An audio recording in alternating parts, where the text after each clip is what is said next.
లిఖిత గారు ఎప్పుడు బిజినెస్ అయినా లైఫ్ ని బ్యాలెన్స్ చేయరా? ఎప్పుడు చూడు షాపు షాపు షాపు అని.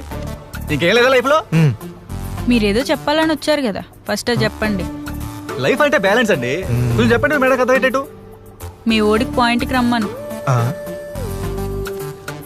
మీరు అనుకున్న బ్యాలెన్స్ ఏదో వాళ్ళ దగ్గర లేనట్టుంది. మీకు తెలిసిన బ్యాలెన్స్ ఏదో చెప్పండి. లిఖిత గారు లైఫ్ అంటే ఎప్పుడు బిజినెస్ అయినా మనకంటూ లవ్ లైఫ్ ఫ్యామిలీ లైఫ్ ఉండదా? ఏంటండి ఎప్పుడు చూడు ఇదే షాప్ లో అదే చైర్లో ఉండిపోతే ఫిక్స్ అయిపోయారా? చెప్పండి. చెప్పు చెప్పు, నువ్వేదో చెప్పాలని వచ్చావు కదా, అది చెప్పు. నా గురించి నేను తర్వాత చెప్తా. అంటే ఇప్పుడు ఒక ముఖేష్ అంబానీ, గౌతమ్ అదానీ, సావిత్రి జిందాల్, ఉదయ్ కోటక్, వీళ్ళందరూ ఇండియాలోనే పెద్ద రిచెస్ట్ పర్సన్స్ అండి. వీళ్ళంత గొప్ప తెలుసా మీకు? నీకు తెలుసా? నీకు నీకు తెలియదు బట్టి ముద్ద. లవ్ అండ్ ఫ్యామిలీ లైఫ్ ని బ్యాలెన్స్ చేశారు కాబట్టి ఇంత గొప్ప అయ్యారు. మనం లవ్ చేసుకుందాం అండి, అంత హైట్స్ కి వెళ్దాం.